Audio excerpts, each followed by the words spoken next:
vais enseigner sur la bonté et la bienveillance.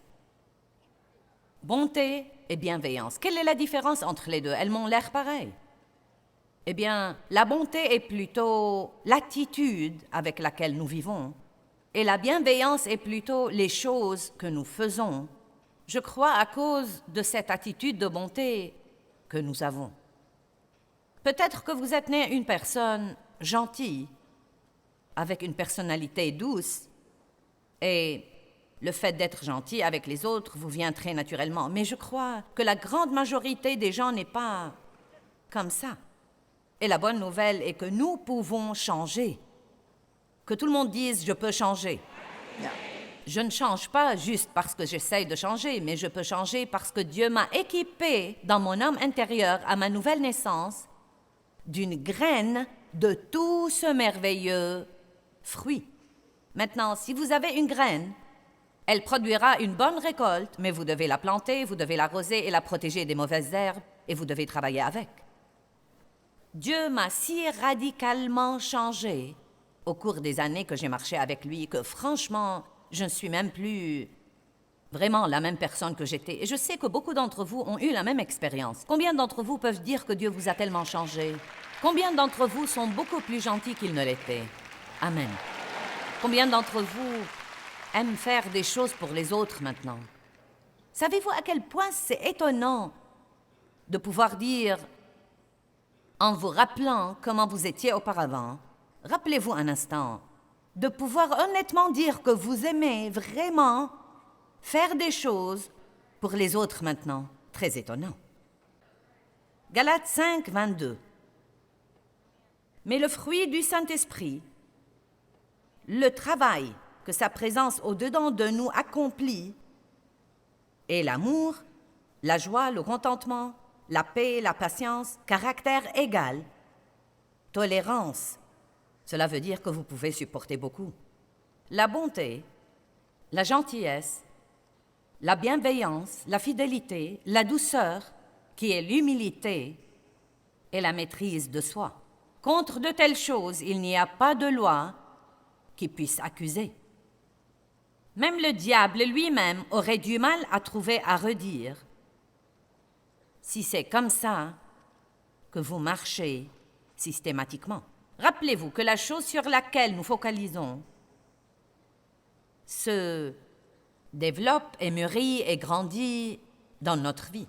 Donc, si vous focalisez sur le fait d'obtenir ce que vous voulez et de trouver les moyens d'obtenir ce que vous voulez, ça va vraiment vous rendre de plus en plus égoïste, même si vous lui mettez une étiquette chrétienne. Mais si vous focalisez sur le fruit de l'esprit et le fait d'obéir à Dieu et d'être une bénédiction là où vous allez, ceci va grandir et se développer dans votre vie. Vraiment, nous pouvons regarder notre bibliothèque et savoir ce qui est important pour nous. Combien de livres avez-vous lus sur l'amour? Vous étudiez l'amour tous les combien? Avez-vous jamais disséqué 1 Corinthiens 13? Et avez-vous cherché la définition de chacun de ces mots? Qu'est-ce que la patience? Qu'est-ce que la bonté? Qu'est-ce que la bienveillance? Qu'est-ce que la douceur? Je vous encourage à commencer à étudier ce qui est important pour Dieu. Maintenant, le moyen de revêtir quelque chose spirituellement, c'est de s'y préparer mentalement. Donc, je ferais aussi bien de vous dire que vous n'allez pas être gentil ou bon avec quelqu'un si vous n'y pensez pas. Vous devez y penser. Pensez à ce que vous allez faire quand cette journée sera terminée. Avez-vous déjà prévu d'être une bénédiction à quelqu'un aujourd'hui? Avez-vous déjà pensé à quelque chose ce matin? Voyez, j'y ai pensé et je ne dis pas ça parce que je crois que je suis une personne géniale. Yeah, Joyce, vous savez quoi? J'ai été malheureuse pour assez d'années de ma vie et j'ai finalement découvert comment je peux être heureuse et je vais agir en conséquence.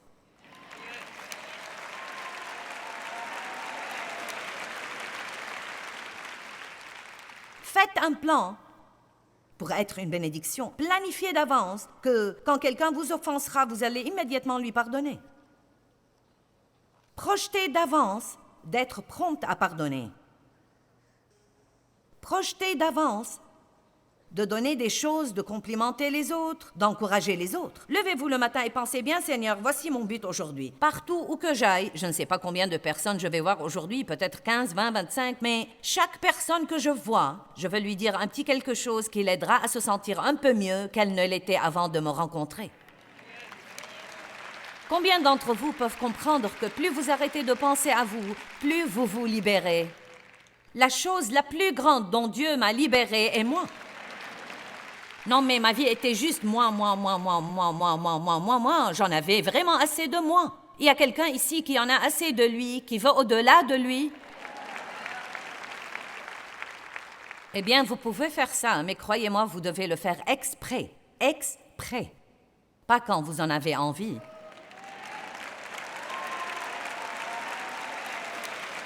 Vous n'êtes pas toujours censé vous sentir bien pour bénir les autres. Allez, j'ai dit que vous ne devez pas toujours vous sentir bien pour bénir les autres. Et ça fait partie de ce qui développe le caractère dans votre vie. Quand vous allez faire ce que vous savez que vous êtes censé faire, que vous en ayez envie ou pas. Vous savez, se sentir mal n'est pas une bonne excuse pour agir mal.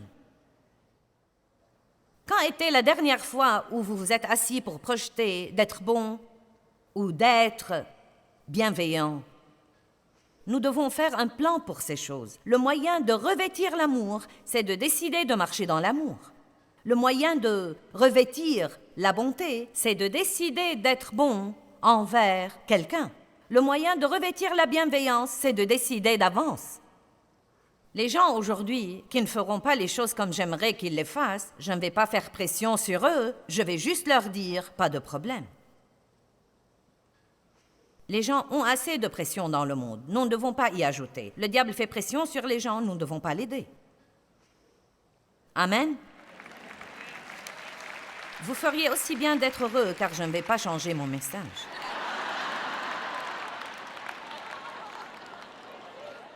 Ayez pour eux beaucoup d'estime et d'affection en appréciation intelligente et bienveillante de leur œuvre. Soyez en paix entre vous. Donc, ici, dans 2 versets, il a déjà parlé de l'amour et maintenant il parle de la paix. Verset 14. Or, nous vous exhortons, frères, réprimandez, avertissez et conseillez les déréglés, les paresseux, les désordonnés, les indisciplinés, encouragez les timides et les sensibles, venez en aide aux faibles et usez de beaucoup de patience envers tous, en vous maîtrisant toujours. Verset 15. Prenez garde que personne ne rende à autrui le mal pour le mal, mais aspirez toujours à manifester la bonté et cherchez à faire le bien, soit entre vous, soit envers tous. Ce sont vraiment 1 Thessaloniciens 5 tout entier et de petites, simples instructions. C'est comme si Paul s'est assis avec les gens et leur a dit « Écoutez, je veux que vous ayez la meilleure vie qui soit. » Hey, Jésus est mort pour nous, pour que nous puissions avoir une vie formidable. Je veux que vous ayez la meilleure vie qui soit. Et il y a beaucoup de gens perdus en ce moment qui ne connaissent pas Christ. Donc, sortons dans le monde et soyons un message vivant pour eux. Prêchons à tout moment et n'utilisons les paroles que quand c'est nécessaire. Laissons notre attitude et nos actions prêcher. Vous savez, on peut contester des paroles, mais on ne peut pas contester un comportement cohérent. La miséricorde, c'est la bonté, et la bonté, c'est la miséricorde, et nous aimons la miséricorde de Dieu. Oh mon Dieu, la miséricorde est tellement étonnante que nous pouvons mal faire et Dieu nous pardonne et ne nous exclut jamais de sa vie pour ne pas avoir fait les choses exactement comme il voulait. Ses compassions se renouvellent chaque jour, chaque matin. Et je crois qu'il fait un nouveau lot tous les jours car j'ai utilisé tout le lot d'hier. C'est pourquoi il est si important de se lever le matin et de passer un temps avec Dieu. Dites, Dieu, aide-moi, aide-moi. Je veux revêtir l'amour. Je veux sortir de ma maison aujourd'hui et bien traiter les gens. J'ai des problèmes, Dieu, et ils ont tendance à me rendre grincheux. Ne me laisse pas me défouler sur les autres. Faites un plan de sortir et de bien vous comporter. Combien d'entre vous croient que c'est un conseil judicieux? Mais vous savez ce que nous faisons trop souvent? Nous suivons nos sentiments. J'ai toute cette pression sur moi et je ne me sens pas bien. Je ne peux pas changer mon attitude. J'ai des problèmes, je ne me sens pas bien. Tout le monde a des problèmes. Vous n'êtes pas la seule personne qui en a. Tout le monde a des problèmes. Et quel que soit le problème que vous avez, il y a probablement quelqu'un dans cette salle qui a un problème pire que le vôtre. La miséricorde est une belle chose. Regardons Matthieu 11, 28. Je vous encourage vraiment à être plus gentil. Croyez-moi, j'étais une méchante chrétienne. Eh bien, je l'admets au moins.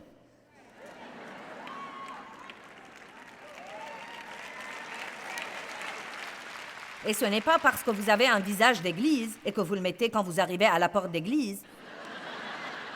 Le Seigneur soit loué. Merci Jésus. À Dieu soit la gloire. Alléluia. Amen, amen, amen, amen. Je t'aime, pasteur. Je t'aime, sœur. Je t'aime, frère. Amen. Puis vous rentrez à la maison. Qu'est-ce que vous avez tous dans cette maison? J'en ai marre. J'en ai vraiment ras-le-bol de supporter tous ces trucs-là.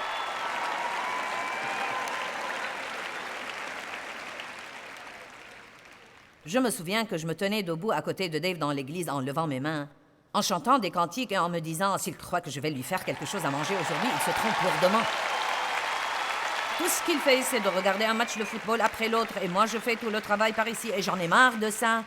Je livre mon tout.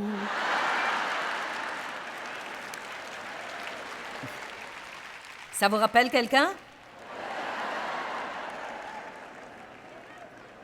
Je crois qu'il est très important de prier d'avance avant de rencontrer des situations qui pourraient être difficiles. Pourquoi ne pas prier tous les jours « Dieu, aide-moi à être gentil aujourd'hui, à pardonner à tous ceux qui me font du mal ». Vivons tous nos vies dans la plénitude du fruit de l'esprit. Je ne crois pas que ça arrive comme ça. Nous devons focaliser sur ça, nous devons le vouloir. Nous devons désirer de grandir et quand nous avons ce désir, Dieu nous aidera et nous donnera la puissance de faire que ça se produise.